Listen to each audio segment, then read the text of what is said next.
Bismillahirrahmanirrahim. Assalamualaikum warahmatullahi wabarakatuh.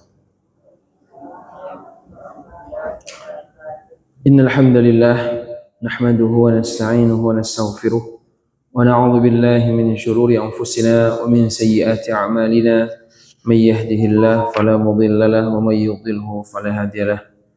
Asyhadu an la ilaha illallah wahdahu la syarika lahu wa asyhadu anna Muhammadan 'abduhu wa rasuluh. La nabiyya wa la rasula ba'dah. Allahumma salli wa sallim ala nabiyyina Muhammadin wa ala alihi wa sahbihi rasulillahi ajma'in, amma ba'd. Bapak Ibu jemaah sekalian yang dimuliakan Allah Subhanahu wa taala, kembali kita bersyukur kepada Allah, Tuhan Rabb semesta alam. Tiada Tuhan selain Allah, la ilaha illallah. Qul huwallahu ahad. Kita bersyukur selalu atas limpahan nikmat yang Allah berikan. Mulai dari nikmat sehat, nikmat lapang, nikmat bisa menikmati ibadah di dunia ini, diberikan nikmat hidayah dan nikmat-nikmat yang lain. Dan Bapak Ibu, semua orang tidak bisa mendapatkan itu. Ada orang hartanya melimpah banyak, tapi ternyata dia tidak menikmati sholat subuh berjamaah. Ada orang dia hartanya banyak, tapi tidak merasakan nikmat sehat. Tapi Bapak Ibu semua kita alhamdulillah pada subuh ini kita semua sehat, kita semua menikmati ibadah, kemudian banyak nikmat-nikmat lain. Tinggal kita menggunakan itu untuk ketaatan apa tidak. Dalam hadis Nabi SAW mengatakan, "Man asbaha minkum aminan fi sirbihi wa mu'afan fi jasadihi wa 'indahu qut yaumihi fa ka'annama hizat lahu dunya." Rawahu Tirmidzi. Siapa yang di antara kalian pagi harinya dia merasakan nikmat aman, aman dirinya, aman keluarganya, aman tempat sekitar dia tinggal. Kemudian yang kedua, badannya sehat, sehat badannya, nggak ada sakit. Kemudian yang ketiga, ada yang dimakannya di hari itu, makan gitu ya, makan pagi sekali, makan malam sekali, atau sore sekali, udah tuh. Atau mungkin tiga kali dia makan. Pokoknya ada yang dimakannya waktu itu, hari itu, maka seolah-olah dunia ini dikumpulkan semua. Ini kan dunia kan berserak-serak ya Bu ya.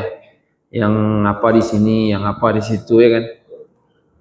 Kita kumpulkan ya kan, sampailah dalam kuali semua ya Bu. Sampai dia ke rumah kita ya kan. Kita kumpulkan 2000 sini, 2000 sana. Di sini bawang bombay, di sini bawang Thailand misalnya gitu kan. Di sini ada cabai ini, ada cabai, kumpul semua deh. Apa yang kita inginkan di dunia ini kan berserak-serak ini. Terus dikumpulkan semua. Itu bisa. Semua dunia ini dikumpulkan. Dari sisi apapun lah. Dari sisi makannya, dari sisi ininya, semua kumpul dalam 3 hal aja. Aman, sehat, makan aja. Maka ketika Bapak Ibu memiliki 3 ini, maka Bapak Ibu udah dapat dunia. Apa guna rumah mewah banyak di mana-mana rumahnya, tapi dia sakit, enggak juga bisa kan? Enggak kumpul di dunia sama dia. Atau dia enggak aman, dia sehat, banyak yang mau dimakan, tapi enggak aman dia, terancam. Ini enggak juga dapat dunia dia nih. Tapi ketika kita dapat ini, sesederhana itu Nabi mengajarkan kita untuk terus bersyukur apa yang Allah berikan. Maka kita berpikir untuk akhirat kita, untuk akhirat kita. Maka jangan jadi orang linglung. Ini linglung, pergi sana, pergi sini, nggak jelas. Dunianya nggak dapat, akhiratnya apalagi ya. Linglung, udah tua tapi nggak ada ibadah juga. Ini orang linglung nih, nggak jelas hidupnya ngapain dia nih. Ya, dibilang nggak ada duit, dia ada duit. Dibilang dia nggak sehat, dia sehat juga. Dibilang nggak makan, kadang dia ya nggak banyak kali dia makan memang Ustaz, tapi ya linglung, sholat enggak, apa enggak ya. Ini jangan begitu kita Bapak Ibu, jadi orang linglung di dunia ini, nggak punya tujuan, nggak punya target akhirat. Sementara kehidupan yang sesungguhnya adalah kehidupan akhirat. Dan kehidupan dunia ini hanya menipu saja. Wa mal hayatud dunya illa mata'ul ghurur. Kehidupan dunia ini menipu. Kita banyak disilaukan dengan angan-angan. Kita capailah cita-cita tadi. Setelah dapat cita-cita, akhirnya bosan. Ingin punya ini, ingin punya itu. Dan punya sesuatu itu puluhan tahun menggapainya. Akhirnya dalam proses menggapai itu, dia meninggalkan Allah. Tidak ada ibadah, tidak ada sholat, tidak ada puasa, zakat, zikir apa, tidak mau deh. Setelah dia dapat, ternyata dia bosan. Hidupnya habis hanya untuk menggapai cita-cita, ya 10 tahun. Habis itu setelah dapat, ternyata dia kecewa. Berarti kan kerugian ada yang ada cuman ya Bu. Maka jemaah sekalian yang dimuliakan Allah Subhanahu wa taala, orang-orang beriman dan dia ngaji, dia paham bahwa kehidupan dunia ini menipu. Salawat dan salam semoga tercurah kepada Nabi Muhammad sallallahu alaihi wasallam. Apa Ibu? Kita lanjutkan lagi kajian kemarin. Kita kemarin itu masih membahas surat Maryam ya. Ayat 31 sampai 36 ya. Di sini dijelaskan A'udzubillahi minasyaitonirrajim. Nabi Isa mengatakan, "Wa ja'alani mubarakan aina ma kuntu wa awsani bis salati waz zakati ma dumtu hayya." Dan Allah dia menjadikan aku seorang yang diberkati di mana saja aku berada. Maksud dari Allah memberkati Nabi Isa di mana saja beliau berada ini maksudnya kenapa dia diberkati? Karena dia amar ma'ruf nahi mungkar selalu. Ngajak yang ma'ruf, larang yang mungkar. Ngajak yang ma'ruf, ngajak nyembah ke Allah. Melarang dari yang mungkar. Jangan sampai bermaksiat kepada Allah Subhanahu wa ta'ala. Mengingatkan orang, mengingatkan untuk yang ma'ruf, mengingatkan untuk meninggalkan yang mungkar. Maka kalau orang hidup, dia selalu moto hidupnya mengajak kepada yang ma'ruf, melarang dari yang mungkar, maka Allah pun insyaallah akan berkahi dia sebagaimana Allah memberkahi Nabi Isa alaihissalam. Wa barram bi walidati wa lam yaj'alni jabbaran syaqiyya.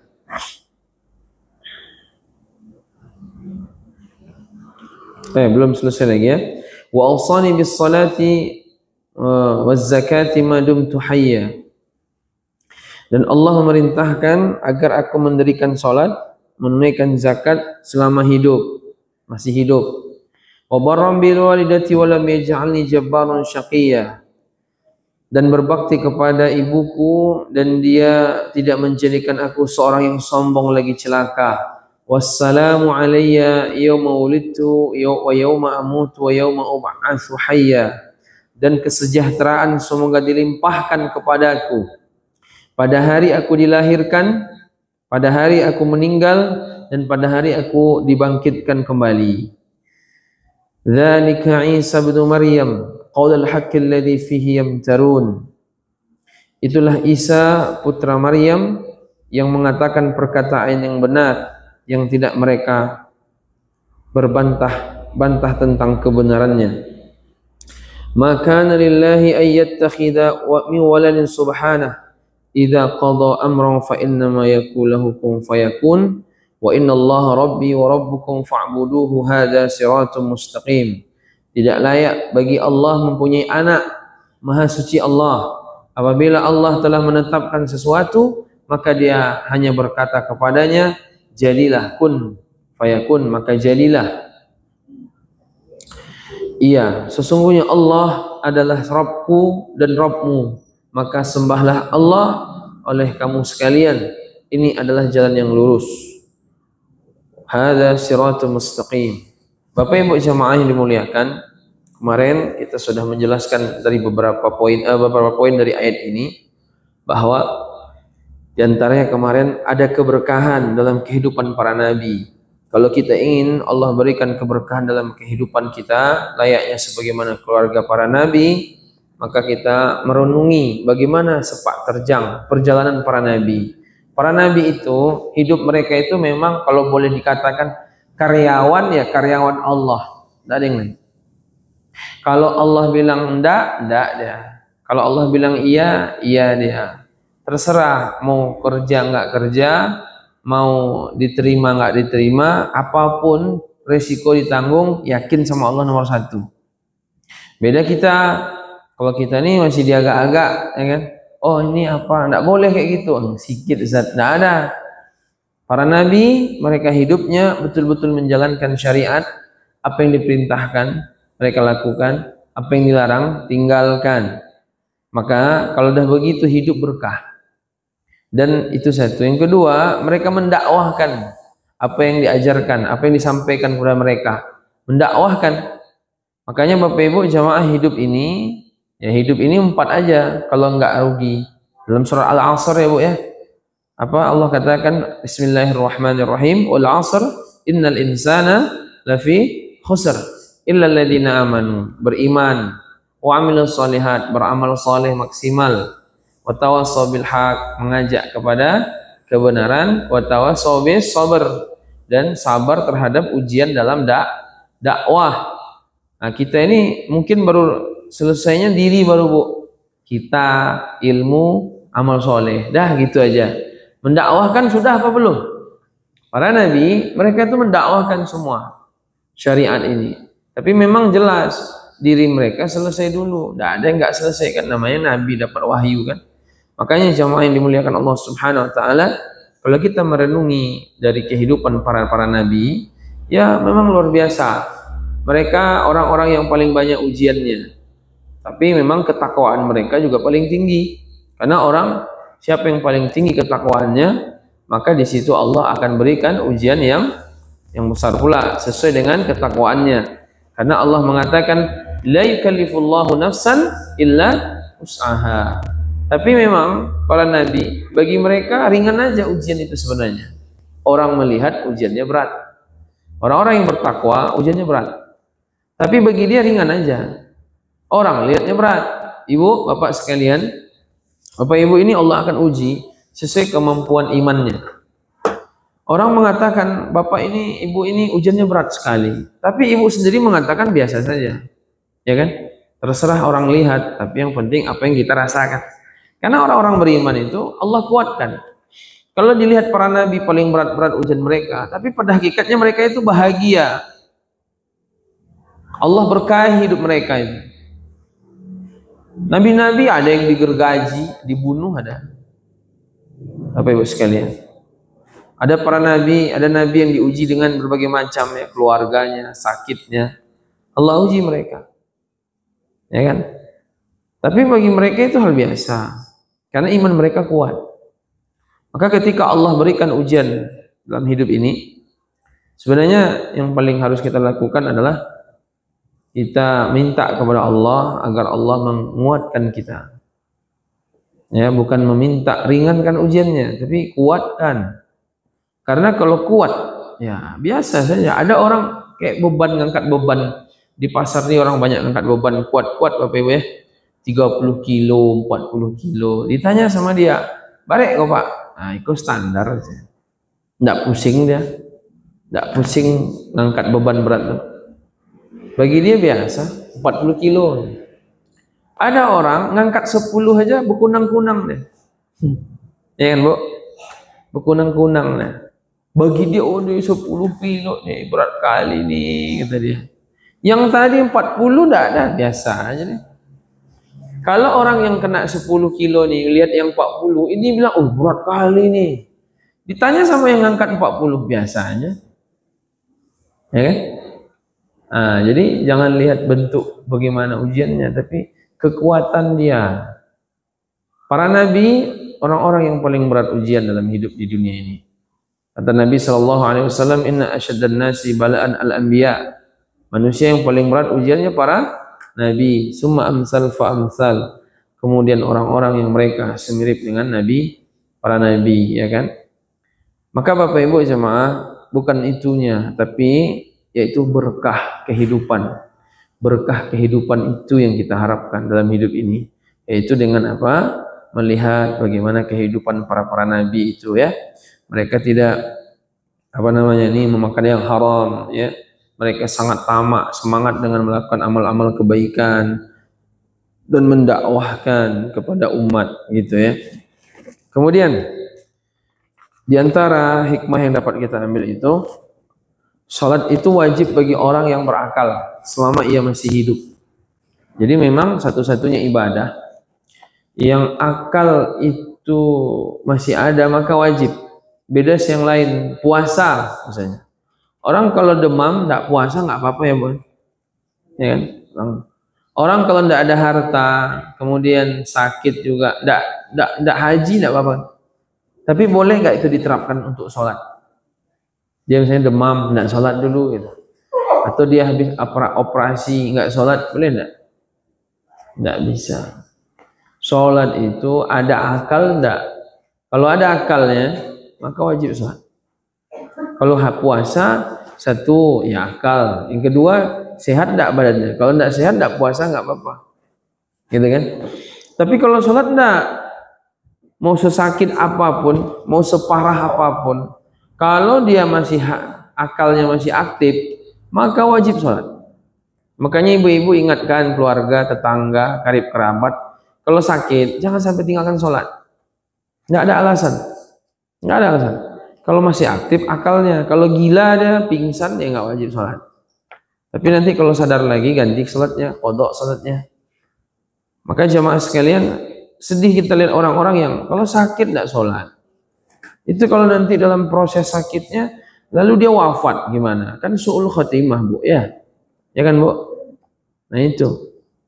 Maka nggak ada istilah sholat ditinggalkan. Sesibuk apapun, secapek apapun, seletih apapun, sesakit apapun, apapun kalimatnya di ujungnya, apapun, selama akalnya masih aktif, maka nggak boleh ditinggalkan sholat itu. Masuk ruang ICU 3 minggu, 3 hari.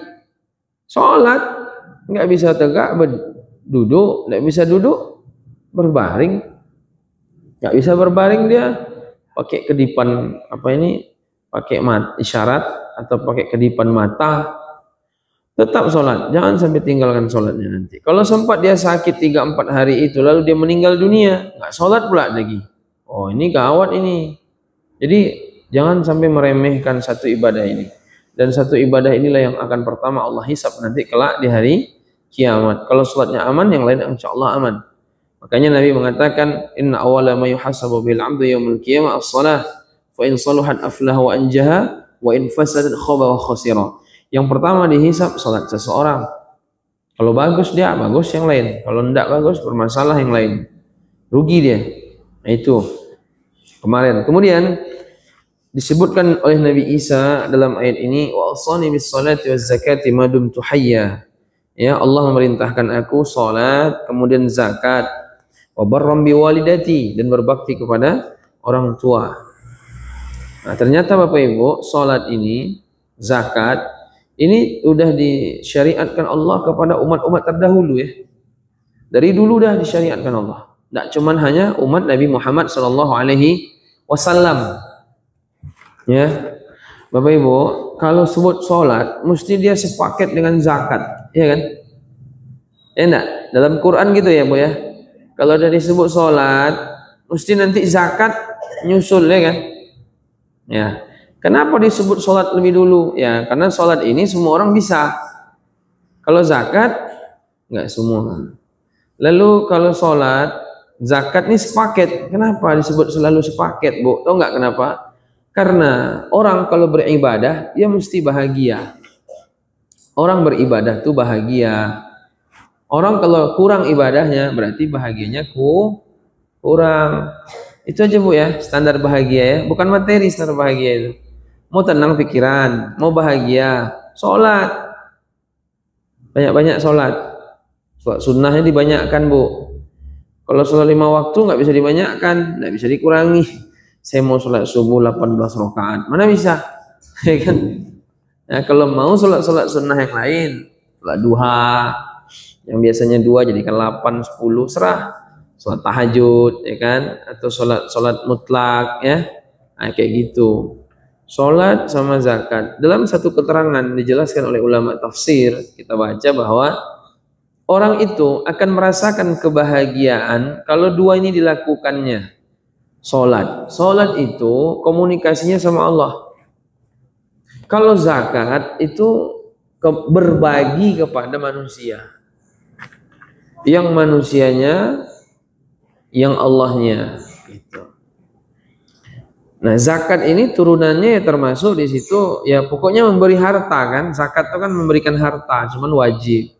Ya di situ infak juga, di situ sedekah juga. Jadi orang-orang yang mereka sholatnya baik, kemudian rajin berbagi, ini bahagia ini. Orang hidup bahagia ini. Kalau dia sholatnya rajin tapi pelitnya minta ampun, enggak bisa. Atau suka berbagi tapi enggak sholat, enggak juga bisa. Maka dua-dua ini kalau bisa memang selalu ada pada diri kita.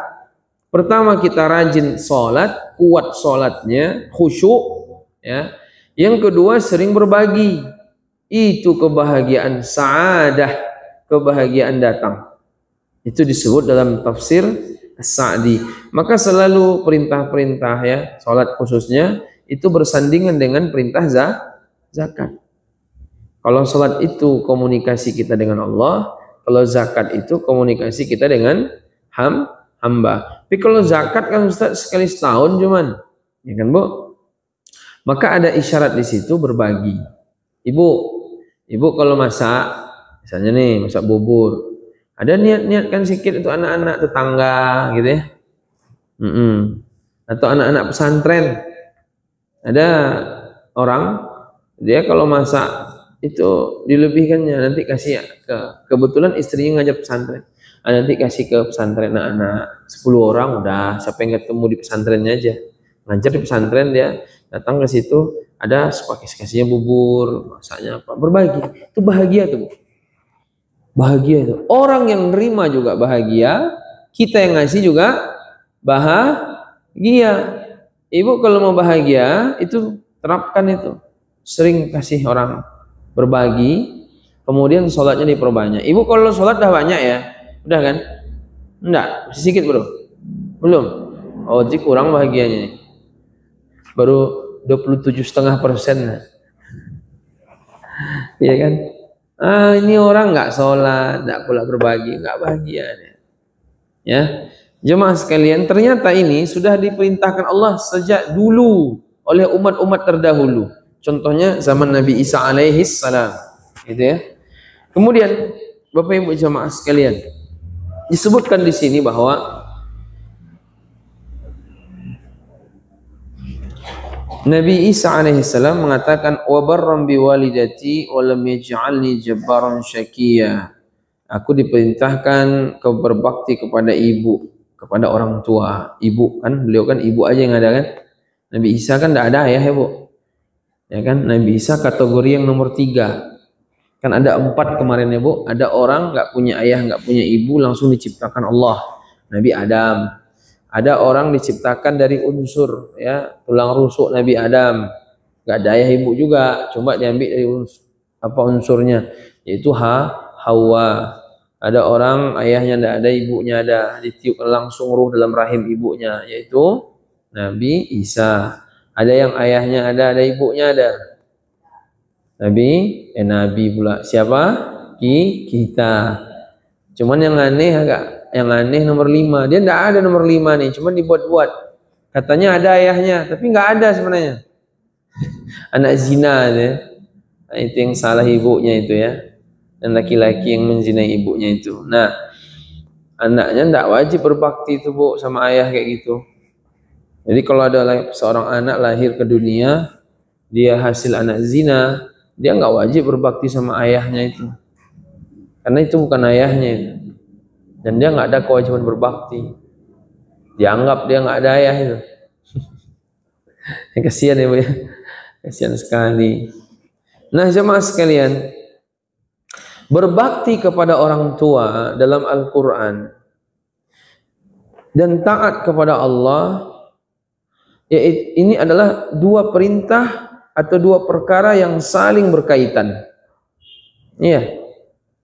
Jadi Allah Subhanahu wa taala dalam ayat dalam Quran itu selalu mengaitkan berbakti kepada Allah, habis itu mesti berbakti ke orang tua. Kayak gitu ya. Misalnya dalam ayat ini juga. Dalam ayat ini kan wa usani bis salati waz zakati ma dumtu hayya wa barram bi walidati. Aku disuruh oleh Allah untuk salat, zakat selama aku masih hidup dan berbakti ke orang tua, ya kan Bu? Selalu disandingkan. Atau dalam ayat-ayat lain Allah katakan wa qadha rabbuka alla ta'budu illa iyyah wa bil walidaini ihsana. Perintahkan kepadamu berbakti menyembah Allah dan jangan mensyirikatkan Allah dengan satu apapun dan berbaktilah ke orang tua. Nah, selalu disandingkan bareng dia. Maka ulama menjelaskan bahwa perintah yang agung setelah perintah mentauhidkan Allah, yaitu nomor 2 berbakti kepada ayah bunda, kepada orang tua. Dari orang tua ini, ayah, ibu, yang paling sangat ditekankan adalah kepada ibu. Kepada ibu. Sekiranya anak-anak ini tahu bagaimana kemuliaan ibu dan kemuliaan ayah, bahwa dalam hidup dia ini setelah dia menyembah Allah, sholat gitu ya Bu, apalagi sholat, zakat, puasa, yang harus betul-betul dijadikannya patokan adalah orang tua, enggak yang lain dulu, orang tua. Tapi orang tua juga jangan pula berpikir saya membesarkan anak nanti anak balas jasa. Itu enggak benar juga Bu, kaidah kayak gitu. Banyak orang tua kayak gitu ya Bu ya. Ya Bu, ibu kayak gitu enggak? Pokoknya anak itu Bu, besar-besar aja dia. Jangan ibu berharap jasa balasan. Ya tapi kalau ibu berharap wajar-wajar aja kan. Saya membesarkan Ustaz. Tapi jangan berharap kayak gitu. Ini anak diamanahkan ke saya. Kan saya yang minta dulu di dunia, Allah minta ke Allah, dikasih. Saya besarkan. Yang paling penting jadi anak soleh solehah. Dah, itu aja. Tapi kalau ibu berpikir yang penting nanti anak nih balas jasa sama saya, jangan nikah dulu sebelum dia baik sama saya, ini segala macam. Ini sebenarnya kaidah kayak gini kurang baik ini. Makanya nanti ketika dia menikah ribut nanti sama ibu nanti. Karena ibu pengen membalas jasanya, pengen balas jasa ibu dulu kan. Yang jelas ibu udah dapat pahala besarkan anak. Nah, anak tahu diri juga. Apalagi anak laki-laki. Itu harus paling tahu diri itu. Ibunya membesarkan dia, ya kan? Kemudian tiba-tiba pas nanti dia besar dilupakannya orang tuanya, dilupakannya ibunda. Yang rugi ya sebenarnya dia, karena anak-anak laki-laki itu kalau dia mau bahagia itu harus membahagiakan ibunya. Itu penelitian itu. Karena yang paling saya sampaikan Bu ya, karena anak laki-laki itu energinya setelah diteliti 75% dari ibu, 25% dari ayah. Energinya, semangat hidup gitu ya. Semangat hidup, senangnya, bahagianya, senyumnya. Itu laki-laki itu ibunya 75%. Ayahnya 25%. Makanya Nabi ketika ada sahabat datang, ya Rasulullah, kepada siapa saya berbakti, berbuat baik terlebih dahulu? Ibumu gitu ya. Itu tentu Allah sudah selesai kan. Ibu, nah siapa lagi ibu, sampai ayah yang keempat kan.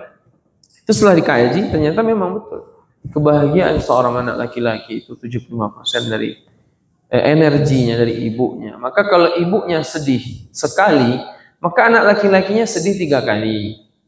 Kalau ibunya bahagia sekali, maka anak laki-lakinya bahagia 3 kali. Maka dalam hal ini anak laki-laki yang menelantarkan ibunya, ayahnya, ini berarti sama dengan tidak bahagia hidupnya.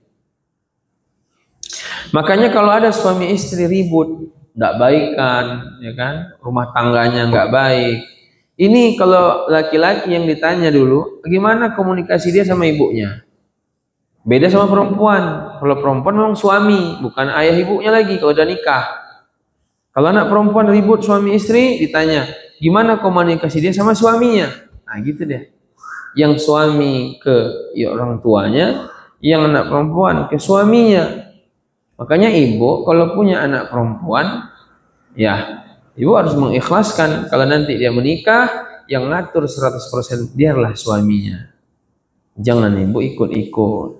Nanti ribut ya. Apalagi kalau ibu ya sama sebenarnya sih. kita punya anak laki-laki menikah sama seorang wanita, menantu kita wanita tadi kan, itu juga sering ribut ya, karena merasa itu tadi. Seorang ibu merasa ini anak saya lama membesarkan dia. Seorang istri juga mengatakan saya mengorbankan hidup, ikut dia, susah payah. Ya berarti kan saya juga punya hak. Akhirnya apa? Nggak jumpa lah antara mertua sama anak perempuan atau menantu tadi. Maka dianjurkan anak kita nih kalau nikah jangan tinggal sama kita. Nanti ribut ya Bu. Nah, kalau orang tua tidak bijaksana, hanya bijak sini saja dia, itu paham itu ya. Bijaksananya kurang misalnya kan. Nah, adalah tuh. Apalagi anak-anak baru nikah itu kalau dia punya anak, misalnya punya anak nih, ibu komentari, nggak kayak gitu caranya, itu tersinggung dia. Tunggu dulu dia minta pendapat ibu, baru ibu komentari. Kalau ibu langsung kasih masukan, nih kayak gini, singgung dia tuh. Apalagi menantu perempuan ibu tuh kan, apalagi anak-anak sekarang, dia pengen menampakkan bahwa dia mampu gitu, dewasa dia.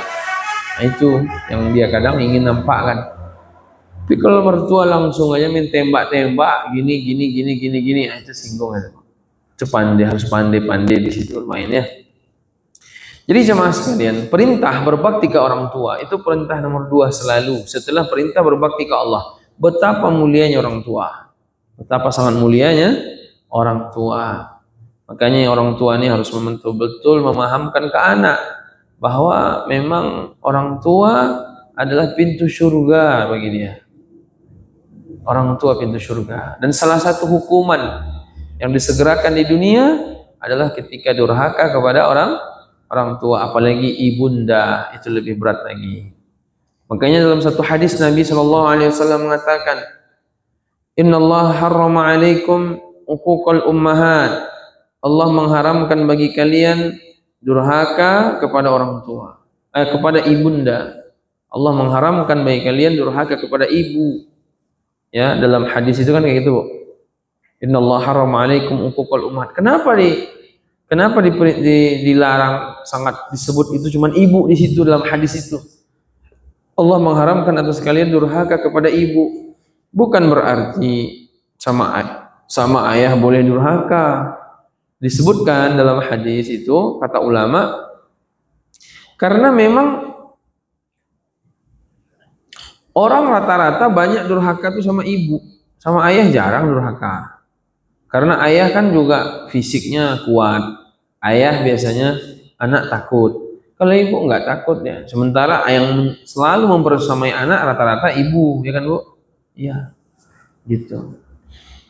Makanya disebut diharamkan durhaka kepada ibu. Gitu. Karena banyak orang durhaka kepada ibu. Karena ibu dia punya perasaan, dilema ya kan. Ini anak durhaka, dilawan anak saya katanya.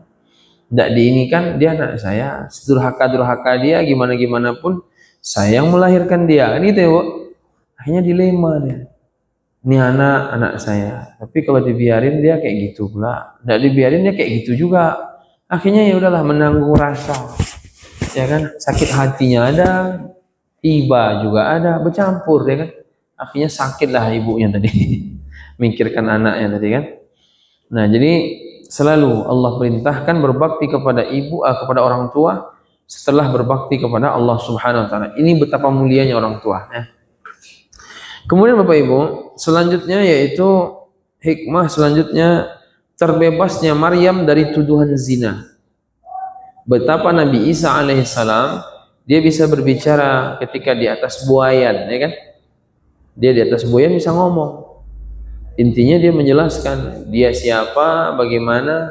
Akhirnya disitulah orang percaya bahwa ibunda Maryam bukanlah seorang perzina. Karena kalau sekiranya dia perzina, maka seorang Rasul yang mulia yaitu Nabi Isa alaihissalam tidak akan mungkin mengagungkannya, ya kan? Wa barram bi walidati, ya kan? Nabi Isa dari Nabi dan Rasul dan disuruh berbakti kepada ibunya. Kalau ibunda Maryam pezina, tentu nggak mungkin dia apa? Disuruh mengagungkan, karena memang nggak berzina. Memang Allah berikan begitu saja. Dan itu cuma ibunda Maryam, tidak ada yang lain. Nah itu, Bapak Ibu sekalian. Kemudian disebutkan di sini oleh Allah Subhanahu wa taala, ya, wa barram biwalidati wa lam yaj'alni jabbaran syaqiyya. Berbakti, aku disuruh untuk berbakti kepada orang tuaku, kepada ibuku, maaf, biwalidah, walidah kan ibu.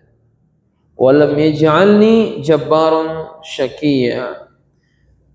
Dan Allah tidak menjadikan aku seorang yang sombong dan celaka. Bapak Ibu jamaah, berarti maknanya di sini kata ulama tafsir, yaitu Imam Ar-Razi, Imam Ibnu Katsir, beliau menjelaskan, maka kita tidak akan mendapati orang-orang yang durhaka, kecuali dia adalah orang yang sombong dan celaka. Orang-orang durhaka itu mesti wataknya sombong. Dan orang-orang sombong itu, dia mesti nggak akan berbakti ke orang tuanya. Jadi yang membuat anak ini nggak berbakti, kesombongan, sombong. Orang-orang yang punya pribadi sombong, sifat sombong itu, dia nggak berbakti itu, Bu. Makanya memang anak-anak kita ini dilatih dia jangan jadi orang-orang sombong, orang angkuh, merasa lebih, merasa ini. Dan kalau kita kaji ke dalam hadis Rasulullah, sombongnya apa Ustaz? Sombong ini batrul haq wa ghamtun nas. Sombong itu orang-orang yang menolak kebenaran, ketika dinasihati dia menolak kebenaran, dan dia tidak meremehkan orang lain karena dia mungkin lebih hartanya, dia mungkin lebih ganteng, cantik dia, mungkin dia lebih mudah urusannya, lalu dia menyombongkan diri. Diremehkannya orang apa itu, kata dia. Nah, yang begini-begini ini bahaya ini. Kalau anak Bapak Ibu sudah ada yang begini-begini, maka bisa dibilang dia ini nggak akan berbakti kepada Bapak Ibu tuh. Karena orang-orang yang sombong tidak berbakti. Tapi kalau dia rendah hati, itu dia mesti berbakti itu. Makanya kita perhatikan anak-anak kita tuh jangan sampai jadi anak-anak yang sombong. Makanya mendidik anak itu kan Bu, 14 tahun pertama ya. 7 pertama itu luar biasa, 7 kedua. Karena kalau sempat dia memiliki watak yang begitu, maka nanti membahayakan orang tua sendiri. Dia nggak akan berbakti. Makanya Nabi Isa di sini menyebutkan, "Wala maj'alni jabbaran syaqiyya." Dia tidak menjadikan itu orang-orang sombong dan celaka. Karena orang sombong, ya, dia nggak akan berbakti kepada orang tuanya. Kesombongan itu yang membuat dia gengsi kan jadinya Bu, untuk berbakti. Dan bagi dia untung rugi, hitungannya untung rugi. Apa ibu saya udah tua ini, udahlah enggak ada untungnya. Nah, itu dia. Akhirnya apa? Dia menghilang aja gitu lagi, nggak pulang-pulang ya Bu. Dia pergi kerja kemana, punya istri dia, dah nggak ada ini segala macam. Nanti nyesal itu. Saya Bapak Ibu beberapa waktu lalu ada yang nelpon. Yang nelpon ini bisa dibilang dia cukup ya pejabat lah dia. Ya. Intinya gini, dia tugas sejak tahun 88 di satu daerah, sampai pangkat itu udah tinggi pangkat, perwira dia. Ini sekian bulan lagi mau pensiun, tapi ternyata istrinya nggak baikan lagi sama dia. Dan ketika dia selama menikah, istrinya ini jarang nelpon orang tuanya. Kemudian ada apapun nggak pulang, nggak mau lah. Mereka ini beda provinsi memang. Intinya istrinya ini nggak pandai. Tapi yang saya kasihan, kenapa dianya ikut istrinya, sementara ibunya masih hidup. Sampai hari ini dia jarang ketemu ibunya sampai tua sekali. Dia mau pensiun, ibunya masih hidup, berarti kan tua ibunya udah. Tapi dia selalu ke istrinya. Akhirnya di akhir dari apa dia nih, dinas dia nih, dia ribut sama istrinya. Aset-asetnya mau diambil, Dalam bayangan saya, ini mesti orang yang dia lupa dengan orang tuanya dulu mungkin. Memang dia polisi. Hebat gitu. Kuat, mantap, orang segan, bagak, berani gitu. Keras orangnya. Tapi pada akhirnya menangis. Nangis, dia merasa durhaka ke orang tuanya. Mungkin waktu itu ada kesombongan. Saya ini, saya itu, ya kan? Saya aparat mungkin dia pikirnya. Jadi ibunya nggak perhatian dia. Akhirnya Allah Subhanahu Wa Taala membalaskan di akhir-akhir dari kehidupan dia kayak gitu kan. Akhirnya kecewa dia sama istrinya, sama anaknya. Dia pergi merantau ke tempat istrinya. Ibunya di kampung sepertinya tidak diperhatikan. Tapi sadar dia udah, sadar. Itu mungkin kesombongan. Makanya orang sombong ini nggak akan berbakti kepada orang tua. Dia pangkatnya ada, ininya ada, lupa. Orang-orang yang sombong itu kan orang-orang yang punya kelebihan ya Bu. Kalau nggak ada kelebihan apa yang mau disombongkan ya nggak. Tapi ada juga sih orang miskin, susah, sombong. Oh ini ngeri kali dosanya nih. Allah paling benci sama yang begitu tuh. Udah susah, miskin, sombong lagi, paling benci Allah itu. Gimana dia kalau sempat kaya dikit aja ya kan? Itu lebih parah lagi ya kan? Orang sombong itu karena ada yang diandalkannya Bu. Sombong itu kan sombong karena jabatan, disebut ulama. Sombong karena harta, sombong karena ilmu dan amal soleh. Orang sombong karena harta, masuk neraka ya. Orang sombong karena jabatan sama. Tapi kalau dia miskin sombong juga, ini kan gawatnya Bu. Nah, jadi pada poinnya orang-orang yang sombong nggak akan berbakti. Jangan. Dan orang-orang yang sombong pun di hari kiamat kata Nabi SAW tidak masuk surga. Banyak ancaman, banyak kerugian orang-orang sombong ini. Ya, banyak kerugian. Tapi alhamdulillah kita insyaallah tidak ada begitu Pak Ibu ya. Ya sombong muncul-muncul tuh adalah namanya sekali apa kan iman naik turun. Kalau pas kita lagi muda, lagi lapang itu kadang ada rasa kita lebih daripada yang lain. Yaitu segera dihilangkan. Tazkiyatun nufus, penyucian jiwa. Ya. Ya, penyakit-penyakit hati kan sombong, iri. Itu kan hilang-hilang timbul, tapi lebih sering mana? Lebih sering timbulnya, apalagi sampai hilangnya kan itu yang penting. Oh, hilang yang lebih sering Ustaz. Alhamdulillah enggak ada. Kan sekali-sekali aja. Sekali 3 bulan munculnya. Nah, itu ya masih mending ya Bu ya. Sekali 3 bulan. Nah, penyakit-penyakit hati kan banyak Bu. Banyak. Penyakit-penyakit hati itu tamak, ya kan, iri, dengki, ya, penyakit-penyakit hati, pemarah, itu penyakit-penyakit hati. Ya, itu berefek itu ke badan kita jadinya kan. Nah, itu perlu kita bersihkan. Salah satunya ini. Nah, jemaah sekalian yang dimuliakan Allah Subhanahu wa taala, ini disebut di sini berbakti ke orang tua, ibunya, ya kan? Dan tidak jadi orang yang sombong. Kemudian akhirnya disimpulkan ada 9 sifat Nabi Isa.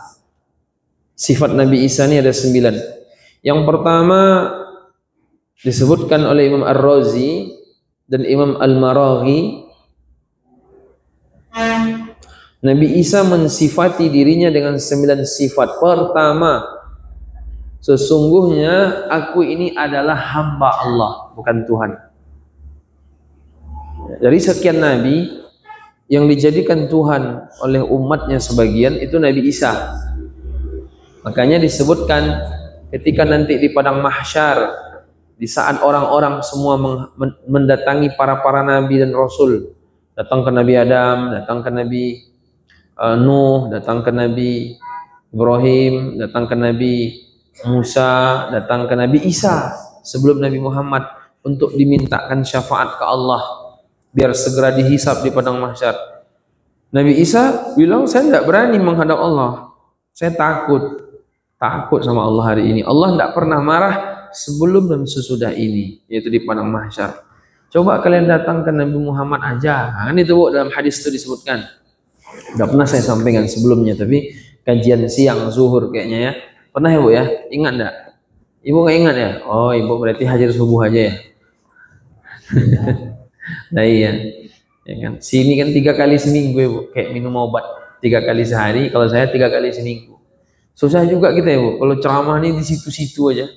Bertahun-tahun saya di sini kan ceramah. Materi itu harus ada terus yang baru ya kan. Kadang diulang juga, tapi nanti ya diulang-ulang tuh harus karena biar ingat. Karena ilmu ini kalau ditambah dia belum jadi ilmu bu, karena lupa dia. Saya baca buku, udah 3 kali saya ulang, itu masih lupa tuh. Iya, jujur. Ada satu materi, ada di 2 masjid, 3 masjid. Saya kajian tauhid aja. Kalau di sini kan tidak ada kajian tauhid saya buat. Nah. Kajian sejarah udah ada sini bu, ada sejarah Nabi udah ada di sini. Kajian udah ada kan, Ustadz Samsuardi ya. Kalau saya bagi-bagi di sini tauhid, di sini fikih, di sini tadabbur kisah Qurani. Jadi buku tuh baca kita akhirnya kan, banyak bukunya. Itu udah saya ulang-ulang di sini saya sampaikan, di sini saya sampaikan. Itu aja masih lupa. Apalagi yang mendengar, ya bu, kayak gitu. Kemudian kalau nanti pun diulang, mesti ada yang ketambahan nanti itu ya kan. Ada yang ketambahan, ada tambahan-tambahannya. Kadang kita lupa memang. Baca, nggak semua keluar dia sekali waktu. Ya kan? Cuman di sini nih, karena jamaahnya dikit, subuh kayak gini bu ya, makanya gayanya gini-gini nih, ngomong-ngomong aja. Coba zuhur, semangat saya ya kan. Wah, gitu kan. Ini jauh ibu di sana, di seberang pulau. Jadi sebelah pulau sini pula, sembunyi saya ke bawah nanti. Nggak tahu ibu sudah. Coba zuhur, nah itu beda. Kata orang, Ustadz ini lain zuhur, lain subuh bawaannya. Iyalah, subuh nih yang paling dekat nih ya, bapak nih ya.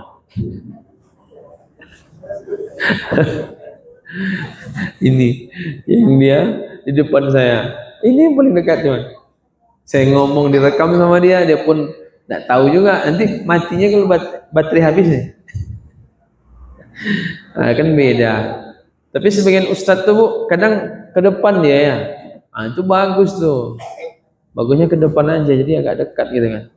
Nah, ini jauh kali, rasa-rasa kita ngomong sendiri ya bu.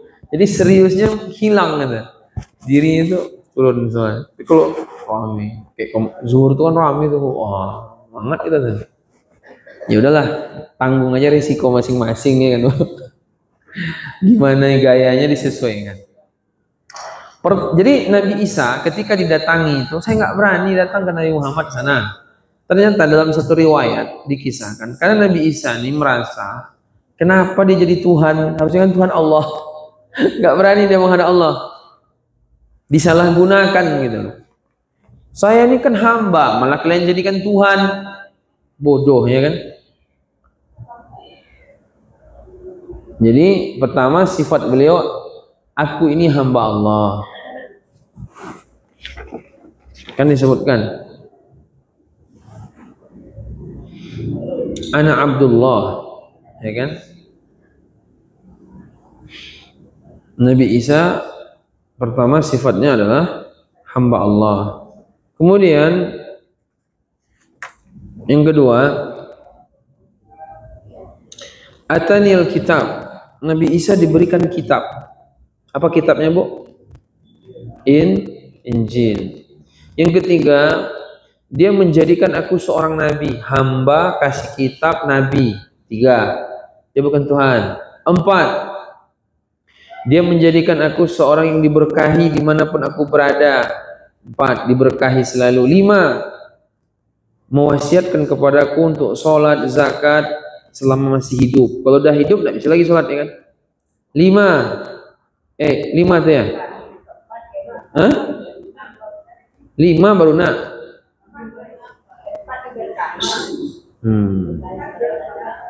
4 diberkahi. 5, Allah mewasiatkan aku untuk sholat zakat selama aku hidup. 6, oh iya. Oh ditulis ya Bu? Ditulis. Oh iyalah.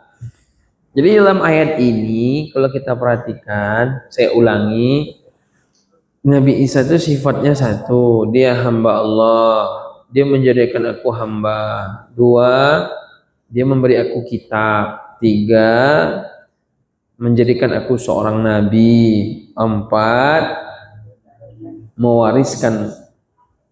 mewasiatkan aku untuk sholat, zakat selama masih hidup. Masih cepat juga tuh, Bu. Udah sampai mana baru? Empat, diberkahi di mana saja aku berada. 5, mewasiatkan aku untuk sholat, zakat selama masih hidup. 5. Kemudian 6 lagi. Menjadikan aku orang berbakti kepada ibuku. Menjadikan aku berbakti kepada ibuku. Kenapa tidak disebut ayah? Ayah tidak ada. Nah, ayah tidak ada kan? 7 dan 8. Allah tidak menjadikan aku orang sombong. 7 tuh. Dan celaka 8 tuh. Nah, itu Bu. Sombong 7, celaka 8, tidak menjadikan aku sombong dan celaka. 9. Masih juga. Oh iya. 7, tidak menjadikan aku sombong.